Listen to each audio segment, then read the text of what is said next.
हरे कृष्ण। भक्तों का हार्दिक स्वागत। आप सब श्रीमद् भागवतम के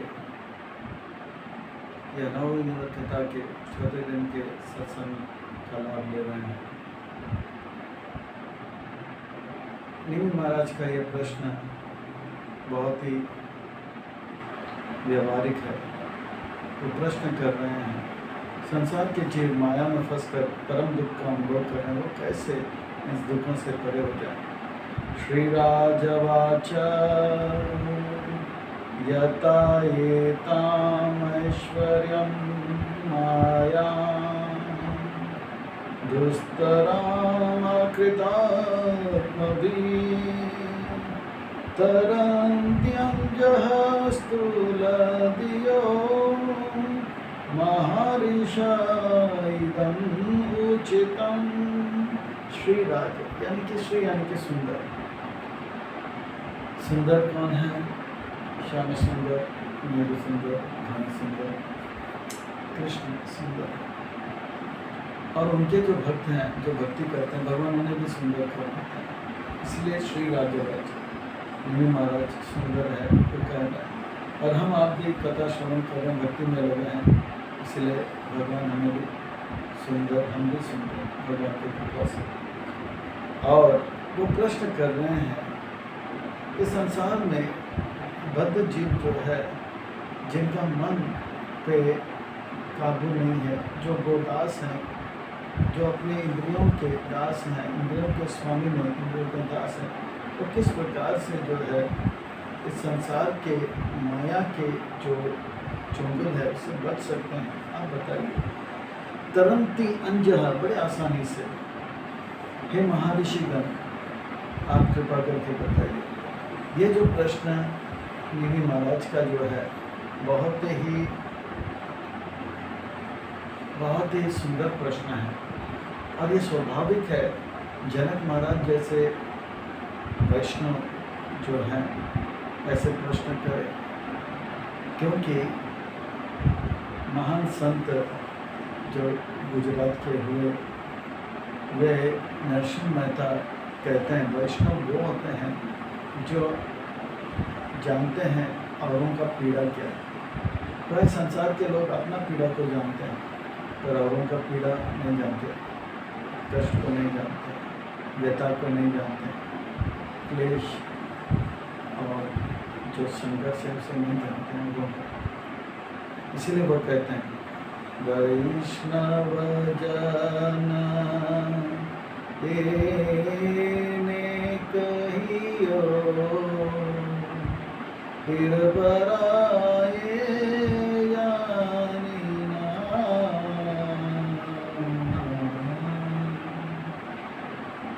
तो औरों का जो पीड़ा जानते हैं वे वैष्णव। जनक महाराज का प्रश्न अपने लिए नहीं है, जीव जो वो अपने लिए तो भगवान का भक्ति करके परमानंद का अनुभव करें। महाभागवत है।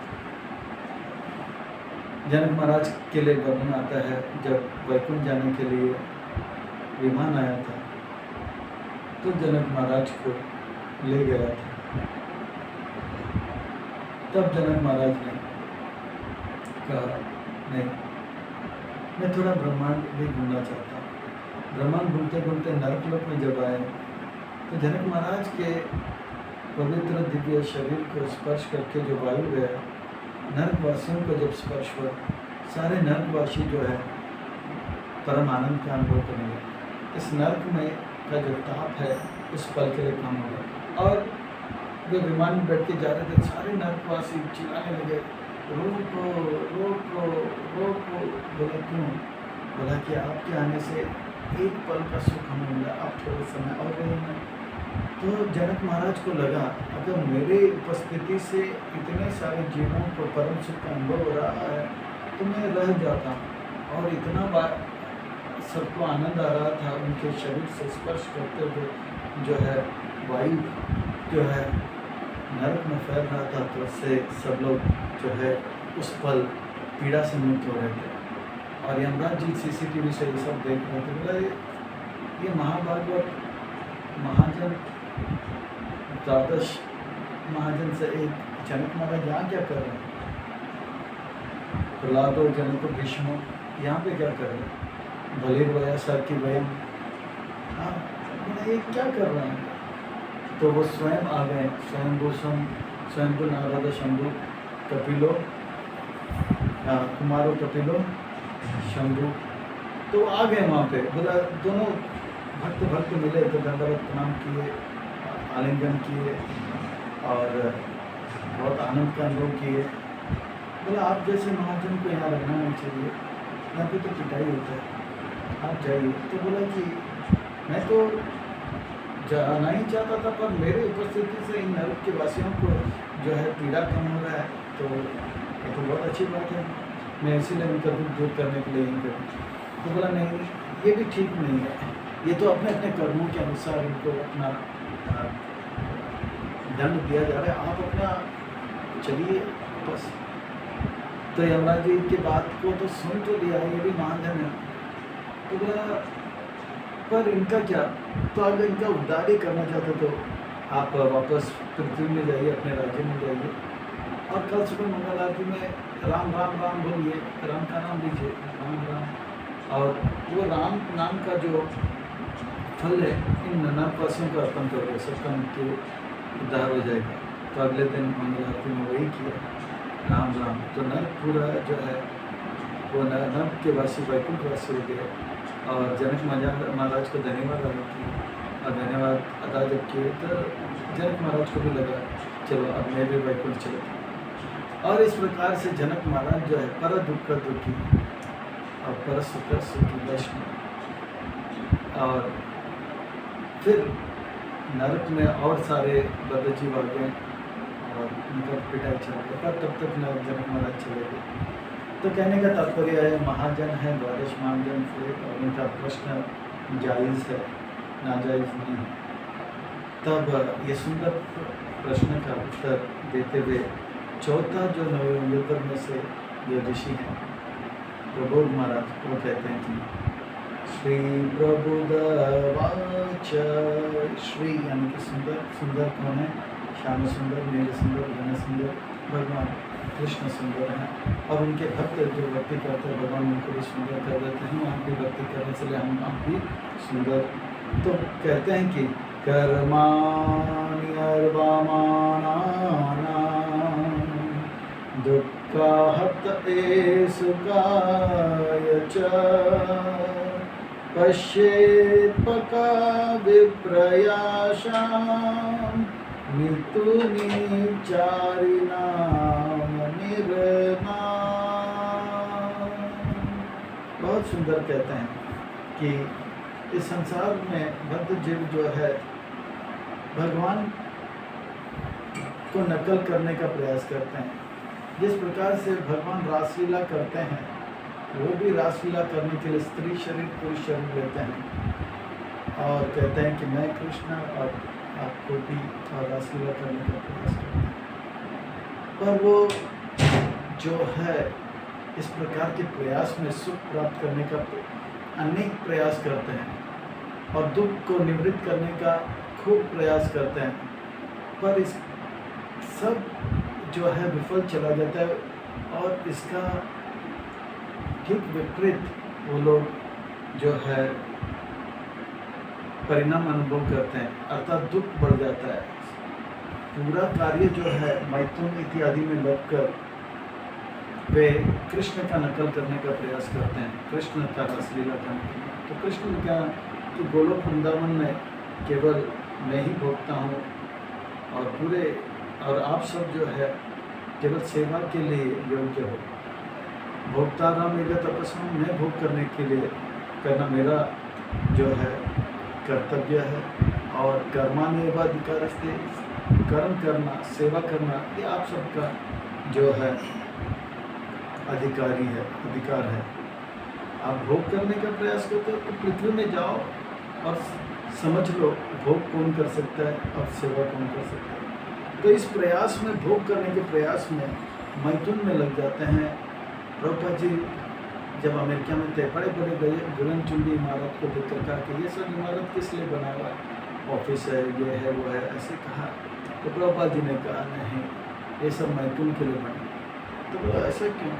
तो बोला ये सब जो है बड़े बड़े ऑफिस इसलिए चल रहे हैं ताकि वो जो है बड़े बड़े ताजमहल बना सकते हैं और अपनी मुमताज को खुश करके वो ये रासलीला कर सकते हैं, पर उनका रासलीला संभव नहीं होगा क्योंकि भोग करना का अधिकार भगवान को है और सेवा करने का अधिकार जीव को है। इसीलिए हम रोज सुबह शाम तुलसी वंदना करते हैं और कहते हैं यही निवेदन धरो सतिरन गत करो सेवा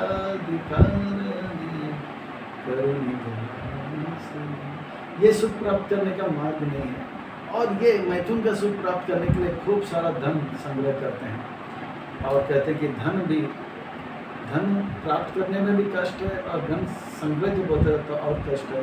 इसीलिए कहते हैं कि नित्य अर्ति देना वित्तेना दुर्लभेनात्मा मृत्युना गृह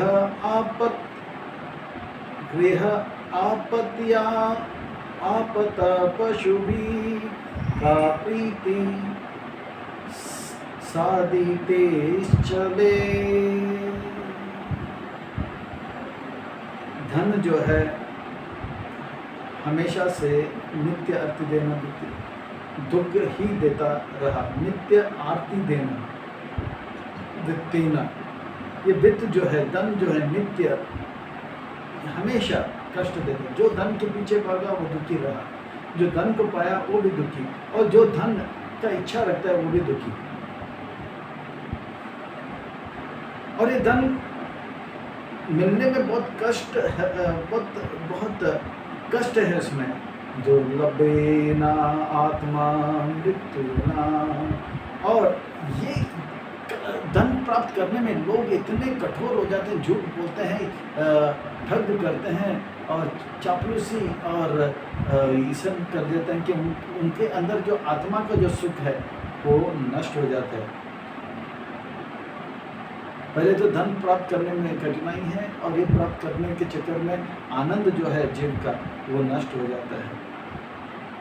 तो ये तो एक सैंपल है राजन, कैसे जीव जो है सुख प्राप्त करने के चक्कर में धन के पीछे भागता है, पर धन की तो मिलता नहीं है और उनको दुख मिलता है।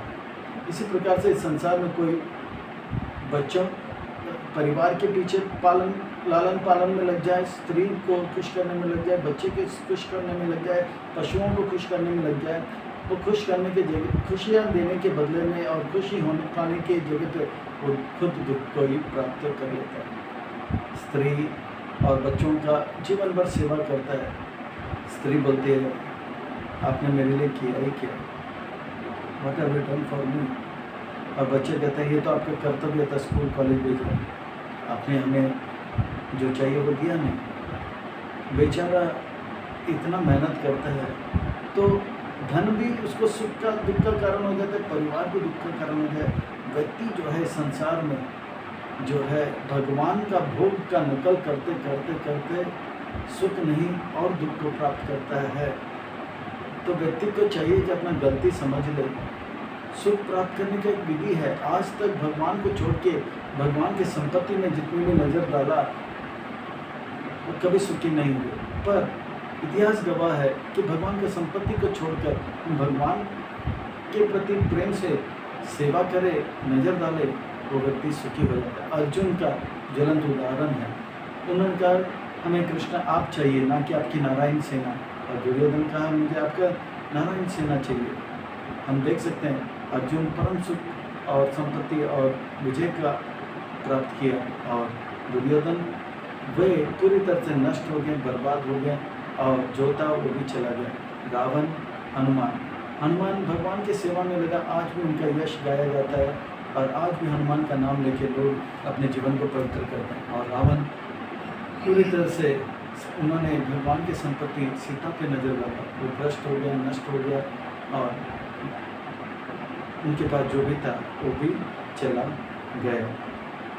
इसलिए संसार में भगवान को छोड़कर जो भी प्रयास है वो सब विफल हो जाता है। इसलिए जीव को चाहिए कि ऐसे कष्ट और विपत्ति से दूर होने के लिए वे सही मार्ग को धारण करें और उस सही मार्ग को समझने के लिए कोई समझाने वाला होना चाहिए, अर्थात उन्हें गुरु के पास जाना चाहिए। यहाँ से उनका जीवन का जो है सुख का मार्ग, आनंद का मार्ग खुलेगा।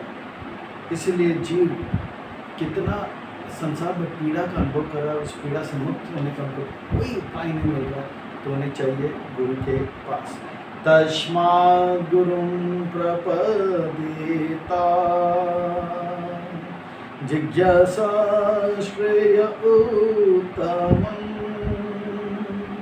शब्द परेच्छा निष्णातम् ब्रह्मणि उपसमाश्रयम्। इसलिए क्योंकि सुख का अब कोई चारा दिखाई नहीं पड़ रहा है, गुरु के पास है। गुरु का अर्थ होता है जो अंधकार से रोशनी में लाता है। गुरु का अर्थ होता है गंभीर।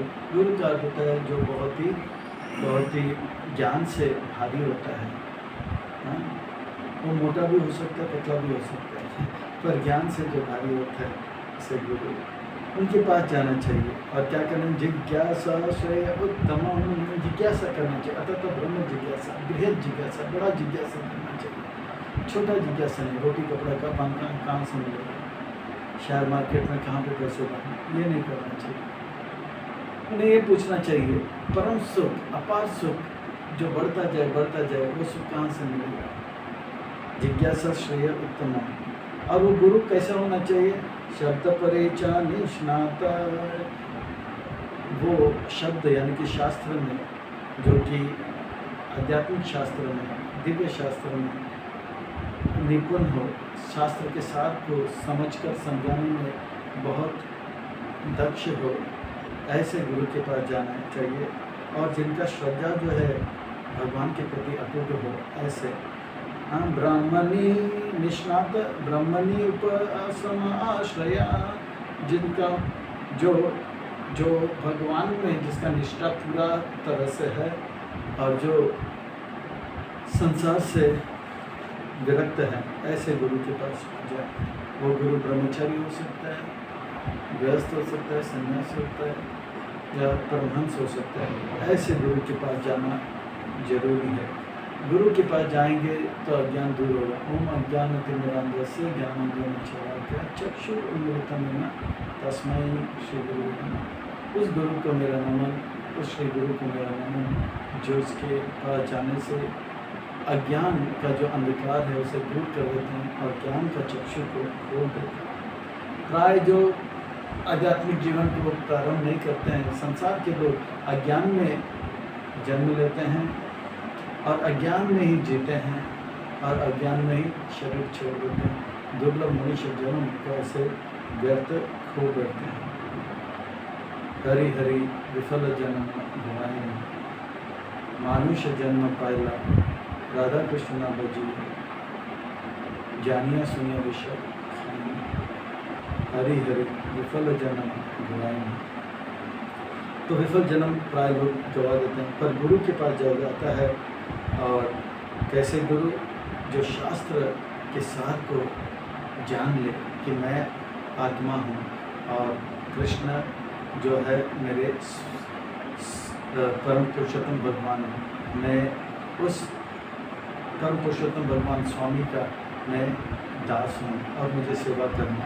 तो ये जानकर समझाने वाला जो लोग, ऐसे गुरु के पास जाना चाहिए। और उनके पास जाकर क्या करना चाहिए? उनसे उस प्रकार के जो गुरुदेव है उनको अपना इष्ट मानना चाहिए, भगवान मानना चाहिए और भगवान के जैसे उनकी सेवा में लग जाना चाहिए। तत्र भागवतां धर्मान् शिक्षे गुरव आत्मा दैवता,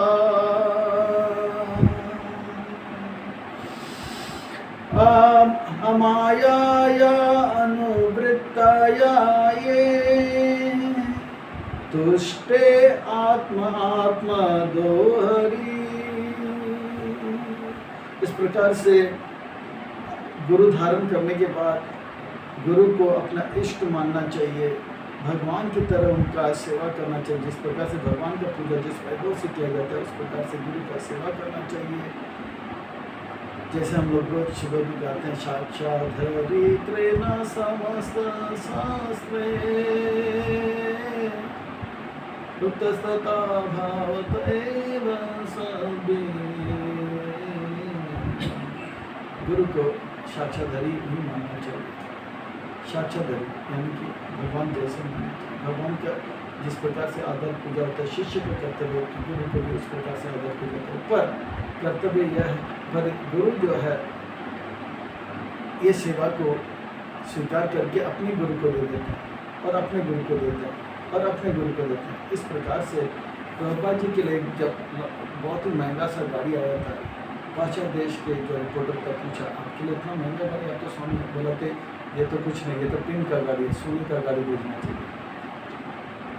ये नहीं कि गुरु उसे भोगना चाहता है, पर वो गुरु जो है ये सेवा को स्वीकार करेंगे, अपने गुरु को देंगे, अपने गुरु को देंगे। वो देते देते देते राधा रानी के पास आएगा और राधा रानी जो है उस सेवा को कृष्ण को अर्पण करेंगे। तो इस प्रकार से जो है इस प्रकार से वो शिष्य जो गुरु का सेवा एकदम ऊंचे स्तर का करता है, श्रद्धा के साथ सेवा करके अपने गुरु से ये सीखने का प्रयास करे कि शुद्ध भक्ति, प्रेम भक्ति कैसे किया जाता है। ना धनम, ना जनम, ना सुंदरम, ना कविताम। उनसे ये नहीं पूछना चाहिए कि मुझे धन कहाँ से मिले, सुंदर पत्नी कहाँ से मिले, अनुयायी, यश इत्यादि नहीं। ये भक्ति में और अच्छी तरह से कैसे करूँ वो पूछना चाहिए। ऐसा जब होगा तो जो है वो हरि जो सारे जीवात्माओं के आत्मा है, परमात्मा है, हाँ, वो जो है उस भक्त के सेवा से प्रसन्न होकर अपने आप को जो है उस भक्त पर निछावर हो जाता है और वो भक्त को अपने गुरुदेव का सेवा करते करते करते विनम्र भाव से और कोई कपट के बगैर सेवा में अगर लग जाएगा तो भगवान जो है उस भक्त पर रिझ जाकर और अपने आप को उस भी निछावर कर देते हैं। यानी कि भगवान जो है पतित पावन है, ना कि कपट पावन है। इसलिए हम गाते हैं श्री कृष्ण चैतन्य प्रभु दया करो मोरे, तुम बिना के दयालु जगत संसारे, पतित पावन तू तब अवतार, मौसम पतित प्रभु न पाई प्यार। मुझसे ज़्यादा जो है पतित और कोई नहीं होगा। ऐसा जब भाव होगा तो गौरांग महाप्रभु का, कृष्ण का कृपा हमारे ऊपर होगा। पर कपट होगा तो नहीं, तो निष्कपट होकर सेवा करनी चाहिए। भक्ति जो है बड़ा सरल है, जिसका हृदय सरल है, और जिसका हृदय कपट से भरा हुआ है उसके भक्ति बहुत जटिल होगा। Simple for the simple. स्त्रियां सेवा करते करते करते बड़े सरल स्वभाव के होते हैं, इसलिए वे भक्ति में अग्रसर होकर अंत समय में भगवधाम को प्राप्त कर लेते हैं। पर पुरुष लोग बहुत कपट होते हैं, इसलिए भक्ति में बहुत मेहनत करके बड़े बड़े कार्य तो कर लेते हैं। सिंपल फॉर द सिंपल, ऐसा एक ग्रंथ एक भक्त ने लिखा था और उनकी पत्नी के बारे में लिखा था। उनके गुरुदेव जो थे उन्होंने आदेश दिया था, आप जो है अंतर्राष्ट्रीय कृष्ण ब्रह्मोदय संघ के संस्थापक आचार्य प्रभुपाद जी के शिष्य सन्यासी महाराज गुरु थे, उनके शिष्य दंपति पति पत्नी, तो पत्नी का शरीर में ऐसा कुछ रोग हो गया कि उनके शरीर छोड़ना पड़ा। पर लगभग 15-20 साल उन्होंने ऐसा सेवा किया। जब भी आते तो मंदिर साफ करना, मंदिर में पुष्पहार माला बनाना, पकवान बनाना, सेवा सेवा सेवा सेवा सेवा सेवा। केवल अंत समय में शरीर साथ नहीं देते, केवल भगवान के लिए हाथ बना देते, पर सेवा के भाव उनका इतना था। वो कपट इत्यादि को जानते नहीं थे। मुझे ये उपाधि चाहिए, मुझे ये सुविधा चाहिए, मुझे इस प्रकार से नाम चाहिए, कुछ नहीं। ना सुविधा चाहिए, ना उपाधि चाहिए, ना तो, पर उनके हृदय में यही था, सेवा करूँ सेवा करूँ। और वक्त आगे तो और खुश हो जाते थे और सेवा करते थे। पर समय के साथ साथ शरीर साथ नहीं दिया। तब उनके गुरुदेव ने कहा उनके जीवन के ऊपर एक किताब लिखा। किताब का नाम लिखना सिंपल फॉर द सिंपल। सरल सी महिला थी, ना तो वो गुरु थी, ना तो वो टेम्पल प्रेसिडेंट थी, ना तो वो जीबीसी या कोई उनका बड़ा ऊंचा उपाधि था। सरल, और ना कोई इंचार्ज थी। पर अंत समय में भक्त लोग कीर्तन कर रहे थे और बड़े प्रसन्नता के साथ अपना शरीर को छोड़ा। Simple for the simple. कपट नहीं होना चाहिए। एक भक्त का नाम था भोला, वो था बहुत मोटा भोंदू। तो मोटा तो हो जाता, तो उनके घर वाले ने उसको लात मार के भगा दिया। तो खाता था और तब तक खाता था जब तक नींद नहीं आता था, और खा जाता था और नींद आ गया तो सो गया था, अब उठ के फिर वापस खाता था। उनको लात मार के भगा दिया, भाग यहाँ से। तो उसको बहुत दुख लगा कि अभी मैं कहाँ पे खाऊंगा, मोटा गया। तो चलते चलते गया, देखा कि गांव के थोड़ा दूर एक आश्रम था। वहाँ पे गुरुजी बैठा था, वो मोटा था, और उनके शिष्य लोग मुझसे भी मोटा था। तो बोला ये तो ठीक जगह मेरे लिए। तो वहाँ पे गुरुजी को प्रणाम किया। गुरुजी ने बोला भाई जितना खाना है खाओ और सेवा करो। तो बोला ठीक है, ये तो अच्छी बात है। वो खाता था और सो जाता था, खाता था, कोई नहीं। आश्रम में बहुत भंडारा होता था, वो खा खा के सोता था, थोड़ा सेवा करता था। तो 10 दिन के बाद एकादशी आ गई। तो गुरुदेव ने कहा कल एकादशी है, भक्त लोग कल कुछ बनेगा नहीं, और द्वादशी को पारण होगा, तो सही घर को अच्छी तरह से धो लेना। तो मुझे ने बोला, गुरुदेव को बोला अगर मैं एकादशी करूँगा तो द्वादशी नहीं कर पाऊँगा। तो बोला क्यों? बोला मैं खाए बगैर जी नहीं सकता। तो बोला ठीक है, इसके लिए उपवास का जो भी है, पर हाँ जो पकवान बनाओगे इस रसोई घर में नहीं, आप जंगल में जाके रसोईया बनाओ। तो बोला ठीक है गुरुदेव, मैं जाता हूँ जंगल में। तो जंगल में गया। अब बोला दूसरी बात याद रखना, जब पकेगा तो राम जी को भोग लगाना, ऐसा मत खाना। तो फिर वो बोला ठीक है गुरुदेव। तो पकवान बनाता था एकादशी का, और बताते राम जी मेरे आओ, हाँ मेरे भोग को भोग लगाओ, राम जी मेरे आओ भोग को भोग लगाओ। तो सच में इनके सरलता को देखकर सच में राम जी आए। तो राम जी तो आते हैं पर अकेला कभी नहीं आता, सीता के ऊपर। तो इन्होंने राम जी को भोग लगा तो 2 जन का भोग लगाते हैं, एक राम जी के लिए अपने लिए। तो देखा सीता भी आया और राम जी तो ये बोला कि अभी तो गड़बड़ हो गया। राम जी सीता ने एक को बुलाया तो 2 आ गए। तो बोला ठीक है आप लोग भोग लगाओ, मेरे भोग को भोग लगाओ। तो भोग लगाया, खाया, थोड़ा छोड़ा तो हुए, ठीक है जैसे तैसे भी चला गया। फिर अगला एकादशी है तो गुरुदेव से बोला 1 जन का नहीं, 2 जन का नहीं, 3 जन का बनाओ। तो बोला क्यों? ऐसा ऐसा हो। तो जो गुरुदेव ने बोला कि ऐसे ही बोलता है। तो फिर 3 जन का बनाया, राम सीता, और उनके लिए राम जी आओ, हाँ सीता जी आओ मेरे भोग को भोग लगाओ। तो राम भी आए, सीता भी आए, लक्ष्मण भी आए। तो बोला अरे अरे गड़बड़, अभी 3 जन आए, मैंने यहाँ पे 2-3 जन का ही खाना बनाया।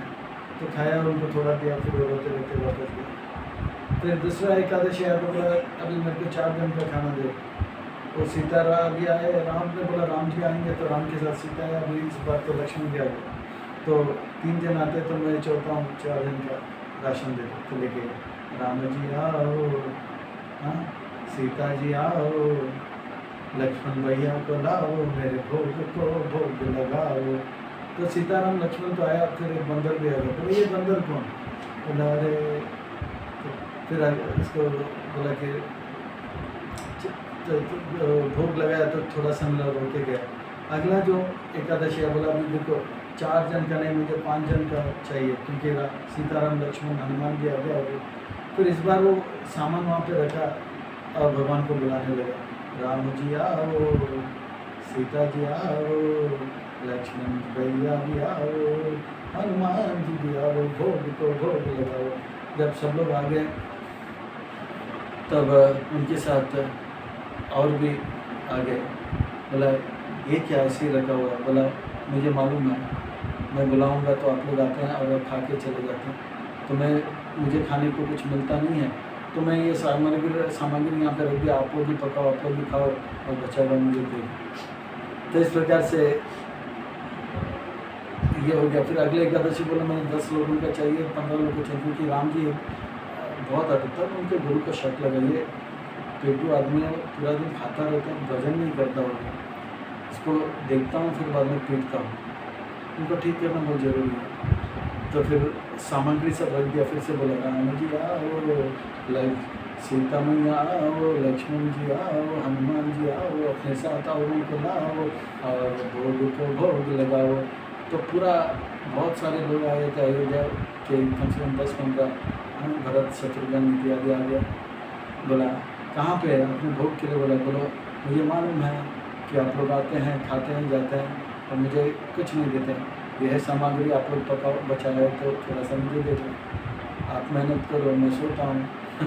तो बोला था, तब उनको गुरुदेव आया, सो रहे एकादशी के दिन। बोला हाँ बोले पका रहे। कौन लोग पका रहे? सीता मैया, हनुमान और मतलब कहाँ है? मुझे नहीं दिख रहा। नहीं दिख रहा? गुरुदेव बोलो यहीं पे है।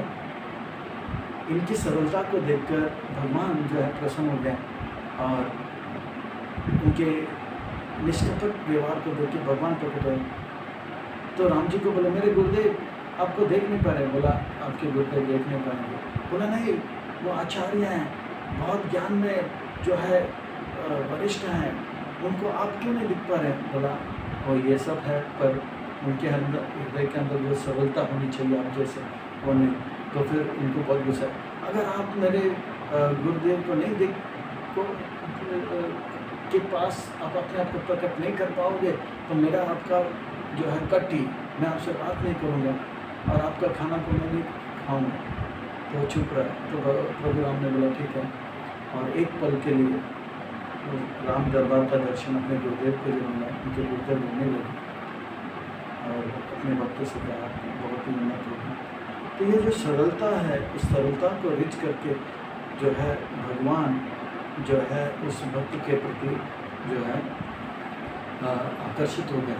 और ये सरलता भक्तों के ऊपर में होनी चाहिए, चाहे वो कितना भी बड़ा सेवा करे, कितना भी नाम कमाए, पर वो सरलता नहीं होगा तो भगवान इतने आसानी से नहीं मिलेंगे। चाहे वो गुरुदेव बन जाए या आचार्य बन जाए या कुछ भी हो। और इस भक्त के सरलता से उनके गुरुदेव भी राम जी का दर्शन कर पाए और उनके गुरुदेव बहुत ही कृतार्थ हुए और आंखों में आंसू लेकर वो भी कहा कि मैं भी अपने आप को सरल बनाने का प्रयास करूँगा।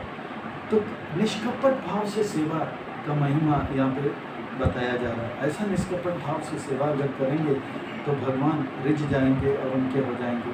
फिर कहते हैं सर्वता मनस संगम आदव संगम च साधुषु दया मित्र प्राश्रयां च भूतेषु अदायत उच्चेतम।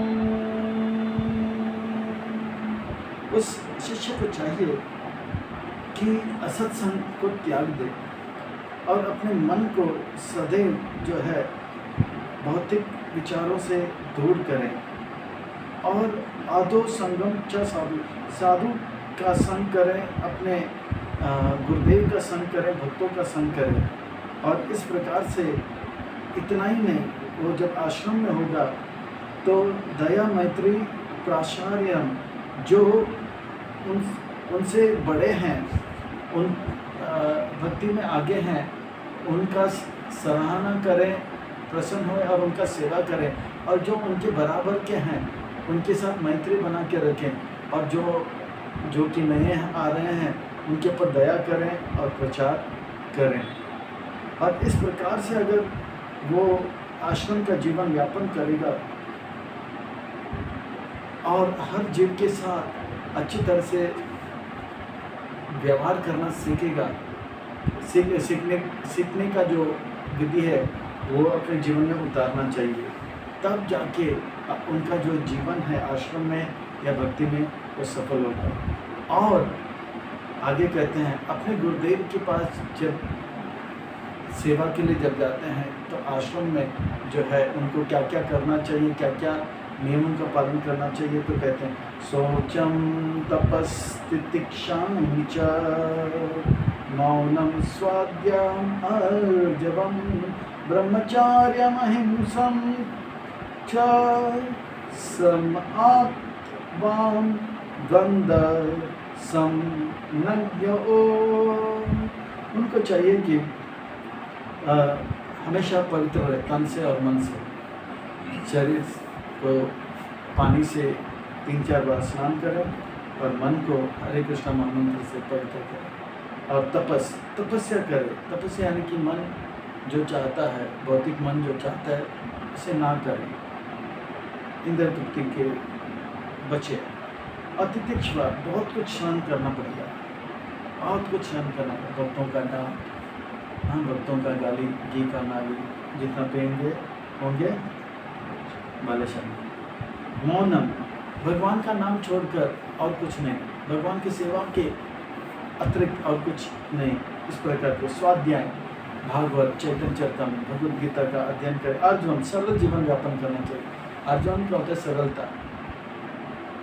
ब्रह्मचार्यम, और मन से, तन से और शरीर से जो है ब्रह्मचार्य।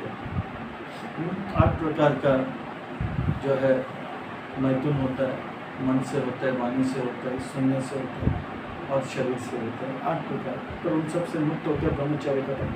अहिंसा, किसी के प्रति तन से मन से बुरा नहीं सोचना चाहिए, तो बुरा बोलना नहीं चाहिए और बुरा करना नहीं चाहिए, अहिंसा।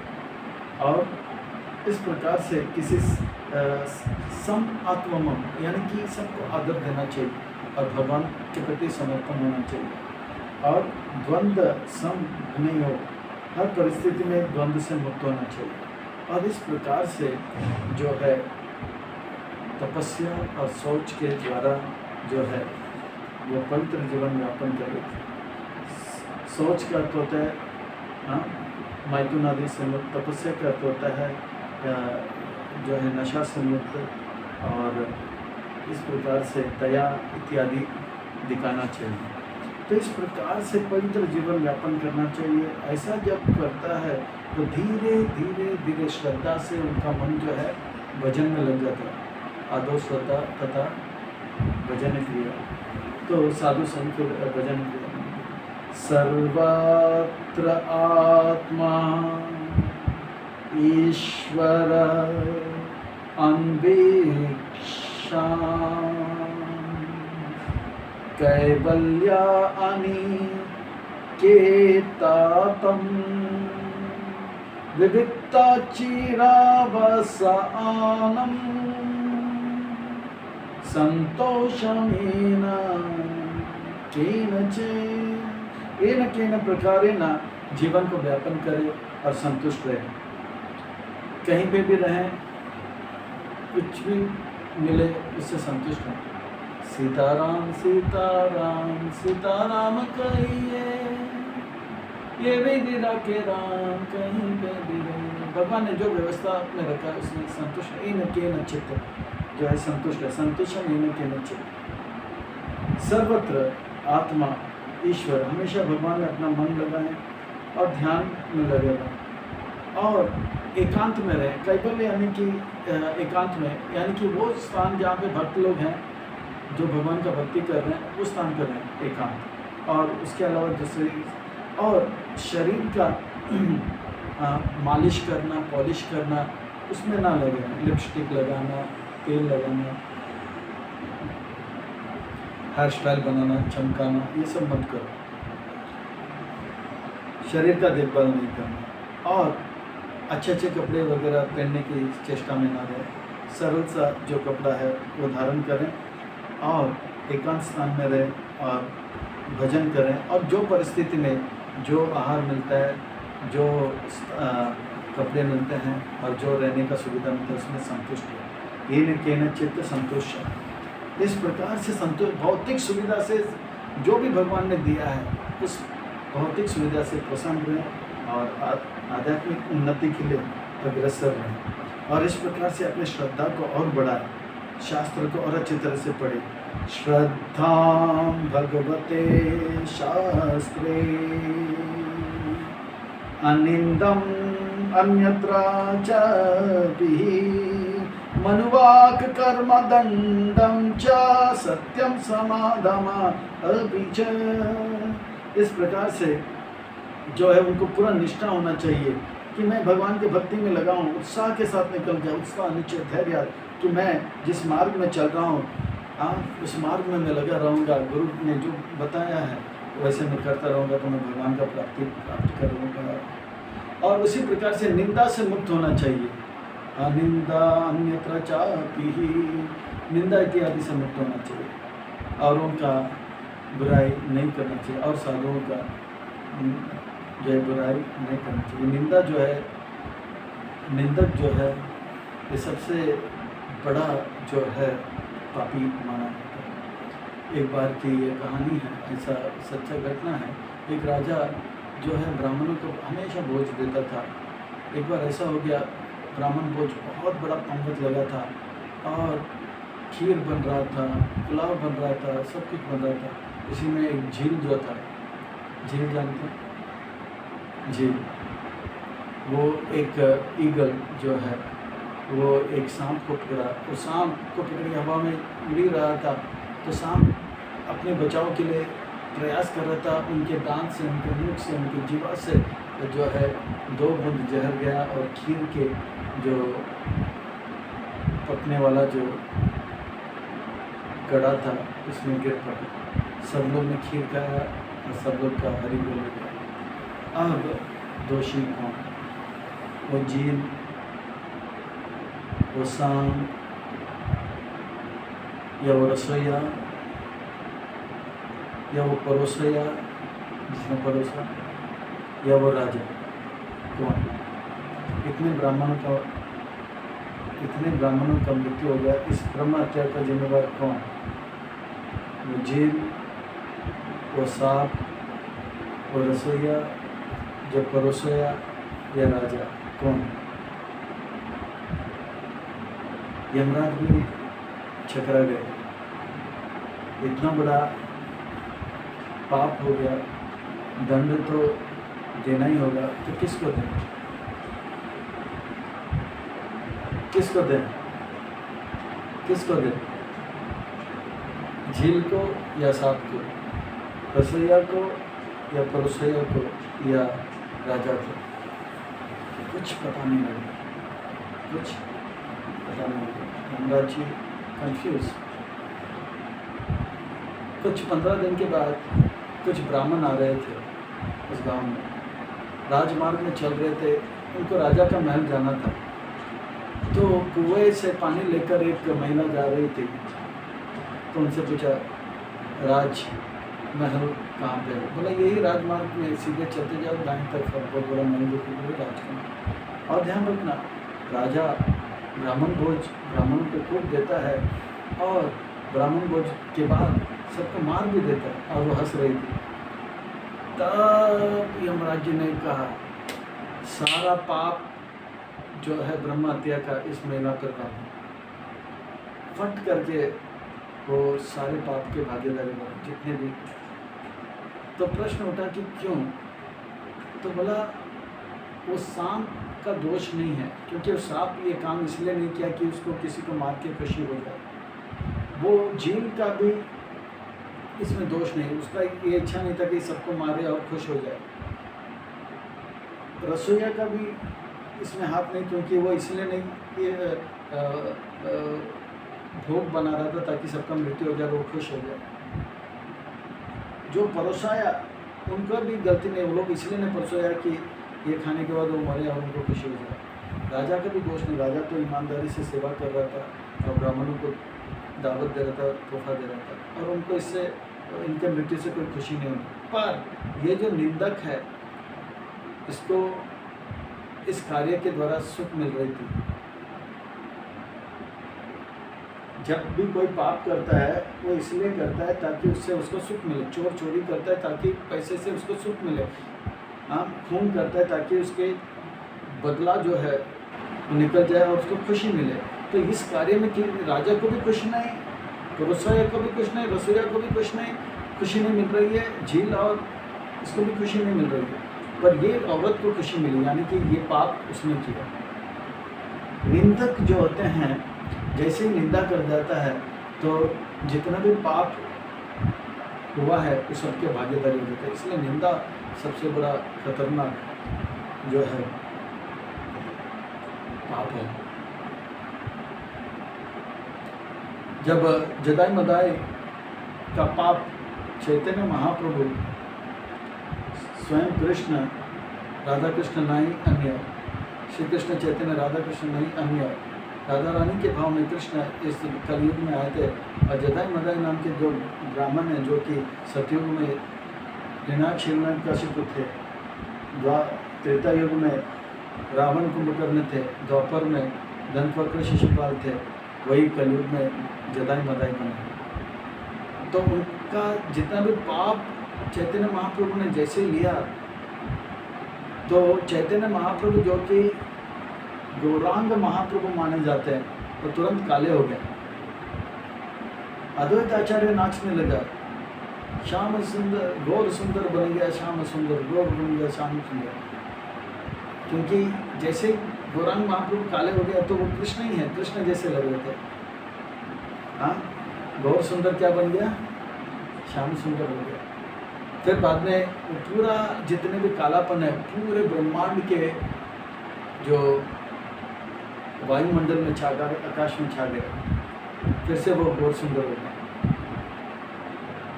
तो अद्वैत आचार्य ने बोला, मैंने देखा। तो बोला क्या देखा? कि आप गौर सुंदर नहीं हो, आप श्याम सुंदर हो। मतलब किसी को बोलना नहीं, गुप्त रखना। पर फिर भगवान ने कहा कि ये जितने भी जदाई मदाई का जो पाप है किसके पास जाएगा? वो व्यक्ति जो निंदा करेगा, साधु निंदा करेगा, वैष्णव निंदा करेगा। तो निंदा से बचना चाहिए। हम जो पाप कर रहे हैं वो पाप तो हमें सताएगा ही सताएगा। जदाई मदाई ने जो पाप किया वो भी हमारे सर पे आ जाएगा। इसलिए निंदा से बचना क्या चाहिए? बचना चाहिए।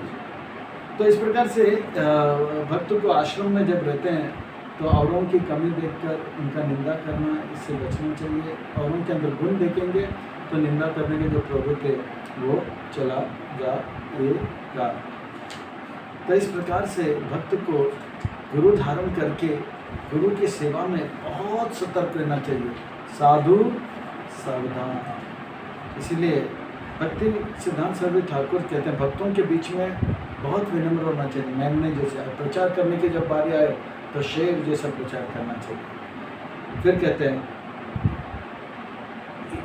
सारे नियमों का पालन करके भक्त को श्रवण कीर्तन में बहुत जो है अपना अभ्यास में, स्वाध्याय में समय देना पड़ेगा। श्रवणम कीर्तनम ध्यानम हरेर अद्भुत कर्मणा जन्म कर्म गुणा नाम च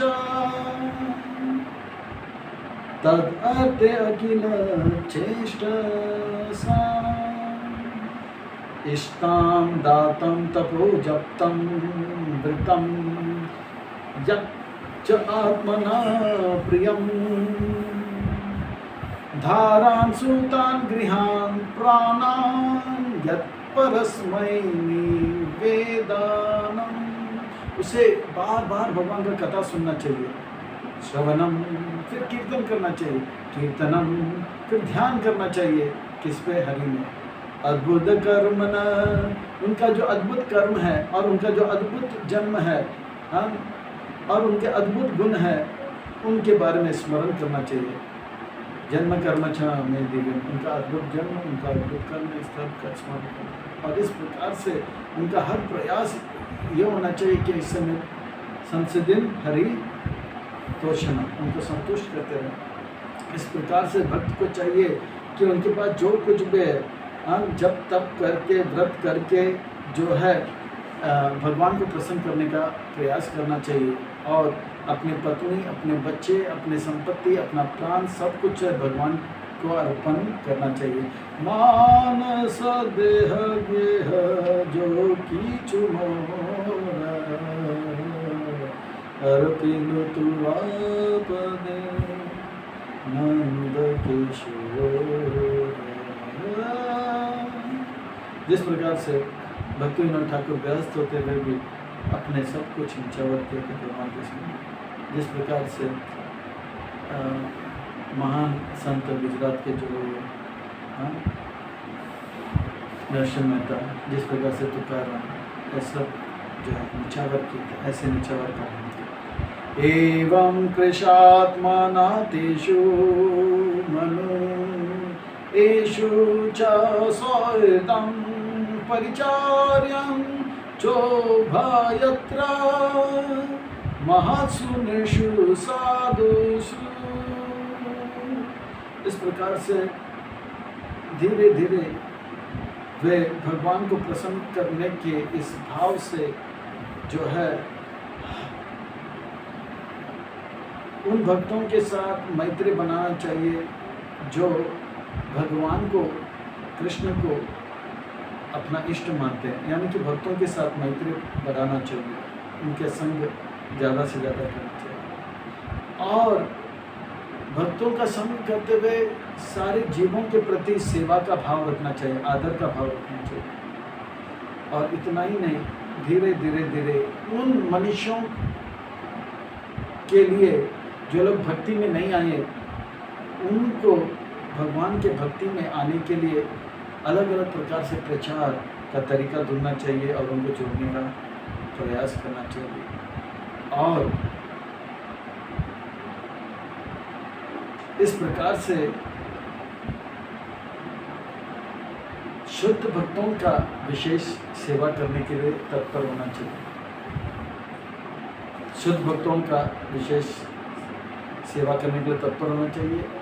जो भक्त हैं उनके साथ मैत्री बनाना चाहिए, और जो लोग भक्त नहीं हैं सारे जीव के प्रति को मदद करना चाहिए। यानी कि प्रभुपाद जी के पिताजी जब अपना दरवाज़ा बंद कर देते अपने दुकान का, तो थोड़ा सा चीनी रख के जाते थे पीछे।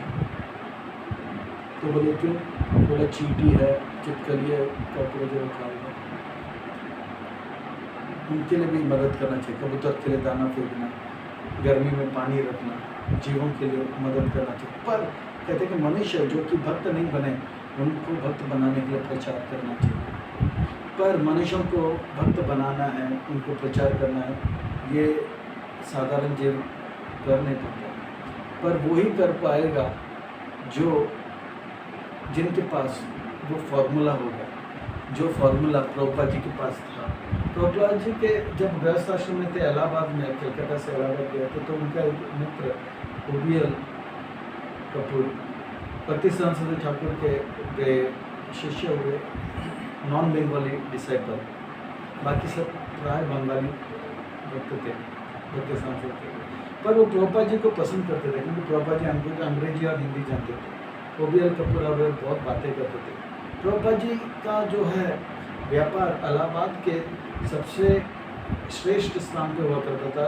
उन दिनों मोतीलाल नेहरू भी उनकी दुकान में आया करते थे, जवाहरलाल नेहरू भी आया करते थे, और जवाहरलाल नेहरू की बेटी जो थी इंदिरा, वो छोटी सी बालिका भी आया करती थी, प्रभुपाद जी से दवाई लिया करते थे।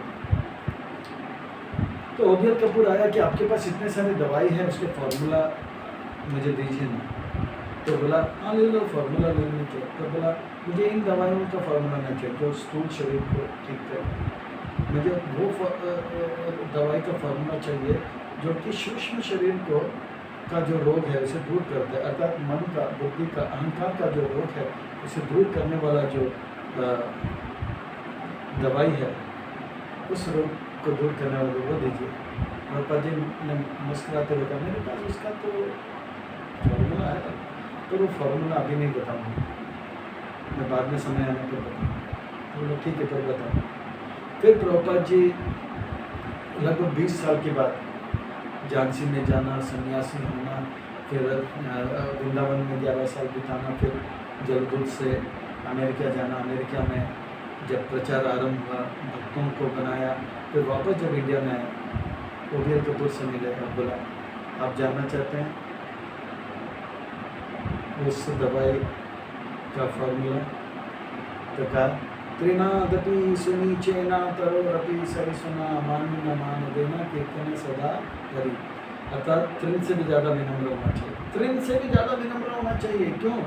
तृण जो है उसके ऊपर पाँव रखते हैं और हम आगे बढ़ते हैं तो वो हमें डसता नहीं है, मारता नहीं, मेरे पाँव पे पाँव क्यों रखा, मेरे पर पाँव नहीं मारता, विनम्रता है उसका। पर वही तृण क्या करता है, पीछे हम पाँव हटा देते हैं तो फिर से खड़ा हो जाता है। पर वैष्णव को इतना विनम्र होना चाहिए कि हम हमेशा अपने आप को तुच्छ नीच निकृष्ट मानना चाहिए, ना कि सामने आया तो विनम्र और बाहर आया तो उग्र हो जाए, ऐसा विनम्र स्वाभाविक ऐसा होना चाहिए। और तृण भी जब सूख जाता है, हवा में उड़ता है, तो कभी कभी किसी के आंखों में जाके ठेस पहुंचाता है, तो कहते हैं कि हमें इतना विनम्र होना चाहिए, वाणी कर्म और जो है विचार से किसी को ठेस पहुंचाना नहीं चाहिए। और वृक्ष हमेशा देता रहता है, देता रहता है, छांव देता है, फल देता है ना, पत्ता देता है, सब कुछ सहन करता है। कोई पेशाब करता है, कोई टट्टी करता है, कोई उल्टी करता है, कोई उसको मारता है, पत्ता फेंकता है, वृक्ष देता है, फिर भी वो सब छांव देता है। हमेशा सब कुछ सहन करते हुए देते रहना चाहिए, देते रहना चाहिए। क्या देना चाहिए? भगवान का नाम, भगवान का प्रसाद, और मदद करते रहना चाहिए और सबको आदर देना चाहिए, क्योंकि वे परमात्मा उनके साथ है। परमात्मा अगर भगवान होते हुए भी इनके साथ है तो हम तो किस खेत के नहीं, हमें भी तो आदर देना चाहिए। तो इस प्रकार से और कोई अनादर करे तो बुरा नहीं होना चाहिए। तब जाके भगवान जो है ऐसे भक्त को यंत्र बनाते हैं और उनके द्वारा प्रचार करते हैं। प्रभुपाद जी विनम्र थे, सहनशील थे, और उनको आदर देते थे और अनादर होने पर भी दुखी नहीं होते थे। अब देखिए उन्होंने कितना बड़ा प्रचार किया, भगवान ने उनको यंत्र बनाया। इसीलिए अन्य जीवों को मदद करना यानी कि प्रचार करना है तो हमें ये फॉर्मूला अपनाना पड़ेगा। और कहते हैं आगे, परस्परा अनुकतनं पावनं भगवद यशः मितो रतिमिता स्तुष्टिर्निवृत्तिमिता आत्मना। और इस प्रकार से भगवान के भक्तों के साथ और किस प्रकार से अच्छी तरह से संग करें, भक्तों के बीच में और कैसे मैत्रिय को बढ़ाए और उनका संग करके भक्तों के बीच में कीर्तन प्रवचन भक्ति की विधि को कैसे अपने जीवन में उतारें जो है वो सीखना चाहिए। और कैसे मैं अपना संबंध अन्य भक्तों के साथ मधुर बनाऊं, मीठा बनाऊं, इस कला को सीखना चाहिए। वैष्णव सदाचार को सीखना चाहिए। ददाति प्रीति गुणाति गुह्यम आकृति पृच्छाति भूंजते बोझाते हुए सब प्रीति लक्षण ये सब बढ़ाना चाहिए। पावनम, और इस प्रकार से अपने आप को पवित्र करना चाहिए और भक्तों को प्रसन्न करने का प्रयास करना चाहिए। आपस में जो है मैत्री और बढ़ाना चाहिए। भक्तों को जितना प्रसन्न करेंगे भगवान प्रसन्न होते रहेंगे। और इस प्रकार से एक दूसरे को जो है मदद करता रहना चाहिए। किसी को किसी बात में कष्ट हो रही है तो जपा करने में दिक्कत हो रही है तो उनको जपा में मदद करो, शास्त्र पढ़ने में मदद करो, सुबह उठने में मदद करो। इस प्रकार से एक दूसरे को मदद करते करते करते आश्रम का जीवन को गृहस्थ हो या ब्रह्मचर्य आश्रम का जीवन को में रहते रहते एक दूसरे को मदद करते करते समय को निकाल देना चाहिए। स्मरन्ता स्मरयन्तश्च मितो अगाघो हरं हरिं भक्त्या संजातया भक्त्या बिभ्रति उत्पुलकं तनुम्। इस प्रकार से भक्ति को चाहिए कि भक्तों के बीच में रह के भगवान के कथाओं को बार बार सुने। मच्चिता मद्गता प्राण बोधयंत परस्परम कथयंत च माम नित्यं तुष्टन्ति च रमन्ति च। इस प्रकार से हमको क्या है, भगवान के भक्तों के बीच में आदान प्रदान, कथा का आदान प्रदान करना चाहिए। और इस प्रकार से अगर हम करते रहेंगे, हम जो है आने वाले जितने भी कष्ट हैं वो कटते जाएगा। संग में भजन करना है और संग में प्रेम से रहना। और ऐसा अगर संग में अगर देखेंगे कि हम प्रेम से सभी भक्तों के साथ उठते बैठते रहें, हमारे सारे पाप कट जाएंगे, हमारा जो आश्रम का जो सफ़र है सुगम हो जाएगा और हमारा जीवन सार्थक होगा। और एक दिन ऐसा आएगा कि हम भाव भक्ति के स्तर से जो है तक पहुंच जाएंगे, निष्ठा प्रेम रुचि भाव भक्ति तक। और जिस दिन भाव प्रकट हो जाए, कचे द्रुदांति अच्युत चिंतया कचे दुषंति नंदन्ति वंदन्ति अलौकिका नृत्यन्ति गायन्ति अनुशीलयन्ति जामा भवन्ति तुष्टिं परमयितया निवृता। इस प्रकार से इतना प्रेम उठ जाए, भाव बढ़ जाएगा कि कभी कभी हम भगवान को भगवान के विरह में रोने लग जाएंगे। रुदंती यानी कि चिल्लाने लगे, हे कृष्ण, या भगवान के स्मरण में जो है हम पूरी तरह से मग्न हो जाएंगे, या भगवान के लीलाओं को स्मरण करते करते हंसने लग जाएंगे, कभी रोने लग जाएंगे, कभी भगवान के बारे में ऊंचे स्वर में बोलने लग जाएंगे। और इस प्रकार से हम भाव के स्तर में पहुंच जाएंगे। किस लिए रोएंगे? प्रहलाद महाराज रोता था, हंसता था। जब नरसिंह भगवान का दर्शन होता था बहुत खुश लगता था, और नरसिंह भगवान कभी भी अपने करके रोते थे। तो भक्त लोग क्यों रोएंगे? तो विश्वनाथ चक्रवर्ती ठाकुर कहते हैं, एक और दिन बीत गया, मैं भगवान का ठीक से भजन नहीं कर पाया इसलिए। और जिस दिन भगवान का भक्तों का संग में बहुत आनंद का अनुभव करते हैं तो बहुत प्रसन्न हो जाता है। इस प्रकार से भक्त भाव के स्तर पर आ जाते हैं और इस प्रकार से उनका जीवन जो है सार्थक हो जाएगा और वो भगवान को प्रेम भक्ति को प्राप्त कर लेगा। इति भागवतम धर्मम शिक्षम भक्त्या तद्बुद्धया नारायणा परामाया अंजस्तरति दुस्तराम। आपका प्रश्न था किस प्रकार से बद्ध जीव जो है माया का चुंगल से बड़े आसानी से पार हो जाएगा। तो उसे गुरु धारण करना चाहिए, भक्तों के संग में रहना चाहिए, भक्तों के संग में जो है कथा इत्यादि सेवा इत्यादि करना चाहिए, सदाचार का पालन होना चाहिए। ऐसा अगर करेगा बड़े आसानी से अंजस तुरंत ही दुस्तरम, ये जो है दैवी है से गुणमयी मम माया दुरतया माँ में ही प्रपदांति माया नेताम तरांति ते, पार कर लेगा, माया के सागर को पार करेगा। शुरुआत किससे होगा? तस्मात् गुरु प्रपदांति, गुरु धारण करके, फिर भक्तों के संग में रहकर, भक्तों की सेवा कर कर, फिर अपने आप को पवित्र रखकर, सदाचार का पालन करके, निंदा से सुनिया कर गए तो तुरंत विनम्रता इत्यादि का पालन करेंगे तो एक दिन प्रेम भक्ति के स्तर पर आएंगे, हमारा जीवन सार्थक हो जाएगा। यही सुख प्राप्त करने का मार्ग है। इति भागवतम धर्म, इस प्रकार से ये भागवत धर्म का जो विज्ञान है अपने जीवन में उतारेंगे। शिक्षा भक्तिया तद उत्थया, और इस प्रकार से भक्ति में लगकर वो जो है प्रेम को प्राप्त कर लेगा और वो भगवान नारायण जो है इसके पे उनका श्रद्धा प्रेम उत्पन्न हो जाएगा, माया को बड़े आसानी से तर जाएगा। ये श्री प्रबोध ऋषि मुनि का जो है जवाब है। जनक महाराज ने पूछा कि बद्ध जीव का उद्धार कैसे होगा, तो कहा कि गुरु धारण करके भक्तों के बीच में रहकर अपने गुरु का आज्ञा का पालन करते हुए। प्रभुपाद जी जब अमेरिका गए थे, ये हिप्पी लोग पाप में लगे थे, पर प्रभुपाद जी ने भक्ति को इतना सरल किया, इतना सरल किया, इतना सरल किया, चैंटिंग, डांसिंग, फेस्टिंग एंड फिलोसोफाइजिंग, इस प्रकार से उन सबको सेवा में लगा दिया और हिप्पी को हैप्पी बना दिया, रूसी को ऋषि बना दिया, चीनी को मुनि बना दिया, जापानीज को जापान में लगा दिया और तुर्कियों को सुखी बना दिया। भक्ति बहुत सरल है। Bhakti yoga is very simple and pure and easy. Prabhupada ji Bhagavad Gita के 8वें अध्याय के 14वें नंबर श्लोक में कहते हैं भक्ति योग बहुत सरल है, पवित्र है और आसान है। भक्ति योग बहुत सरल है। जो सरल स्वभाव के हैं उनके लिए सरल है, और जो कपट स्वभाव के हैं उनके लिए बहुत जटिल है।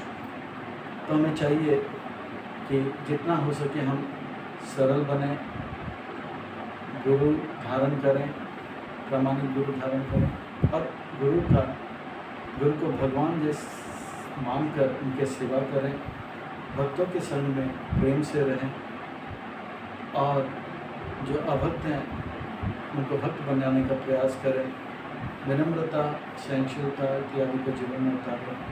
तो हम शीघ्र भगवान की कृपा से, प्रभुपाद जी की कृपा से, हिप्पी से हैप्पी, ऋषि से ऋषि, चीनी से मुनि, जापानीज से जापान और दुखी से सुखी होकर अच्छे भक्त बन जाएंगे। प्रभुपाद जी के ग्रंथ पढ़ते रहें और अच्छे भक्त बने, और खूब प्रचार कीजिए, और उनको भक्त बनाएंगे, अच्छे भक्त बनाएंगे, प्रभुपाद जी प्रसन्न हो जाएंगे और हमारा जीवन सार्थक हो जाएगा। हरे कृष्णा कृष्णा कृष्णा हरे हरे, हरे राम राम राम हरे हरे। इन्हीं शब्दों के साथ वाणी कर रहा हूँ। 5वां प्रश्न और 6ठा प्रश्न कल हम देखेंगे। बहुत सुंदर प्रसंग है, एक श्रोता और 9 वक्ता। बड़ा अद्भुत विलक्षण में कथा। तो लगे रहिए, श्रवण करते रहिए, अपने जीवन को धन्य करिए। जय जय श्री राधे, जय जय श्री राधे, जय जय श्री राधे श्याम। सबको मिले श्री वृंदावन धाम। खूब खूब साधुवाद एवं धन्यवाद।